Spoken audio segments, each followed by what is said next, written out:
म्हसवड पोलिसांकडून चोरट्या वाळू चोराला 25 लाखांचा दणका. सहाय्यक पोलीस निरीक्षक अक्षय सोनवणे यांची स्टाफसह पुन्हा एकदा दमदार कामगिरी. पाहूया सविस्तर बातमी. म्हसवड पोलीस ठाण्याचे सहाय्यक पोलीस निरीक्षक अक्षय सोनवणे यांनी आपल्या स्टाफसह पुन्हा एकदा दमदार कामगिरी केली असून माणगंगा नदीपात्रात वाळू चोरणाऱ्या वाळूचोराकडून 25,18,000 रुपयांचा मुद्देमाल जप्त करण्यात आलाय. याबाबत पोलिसांनी दिलेल्या माहितीनुसार माणगंगा नदीपात्रातील वाळूची पिवळ्या रंगाच्या डंपर ट्रकमधून चोरटी वाहतूक होत असल्याची माहिती पोलिसांना गोपनीय खबराद्वारे प्राप्त झाली होती.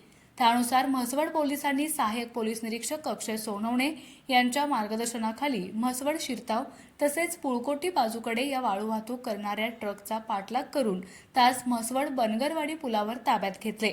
यामध्ये सोमनाथ आप्पा तोरणे राहणार कुकुडवाड याच्यावर गुन्हा दाखल करण्यात आला असून त्याच्याकडून डंपर आणि वाळू असा मिळून 25,18,000 रुपयांचा मुद्देमाल जप्त करण्यात आला. म्हसवड पोलिसांनी सहाय्यक पोलीस निरीक्षक अक्षय सोनवणे यांच्या मार्गदर्शनाखाली केलेल्या कारवाईने अवैध वाळूचोरांचे धाबे चांगलेच दणाणले. ही कामगिरी सातारा जिल्ह्यातील वरिष्ठ अधिकाऱ्यांच्या मार्गदर्शनाखाली सहाय्यक पोलीस निरीक्षक अक्षय सोनवणे, पोलीस उपनिरीक्षक अनिल वाघमोडे, जगन्नाथ लोबाळ, राहुल थोरात, अनिल वाघमोडे, नवनाथ शिरकुळे, होमगार्ड अजित शेळके, अक्षय गायकवाड आणि पोलीस मित्र सुमित बोडरे यांनी केली.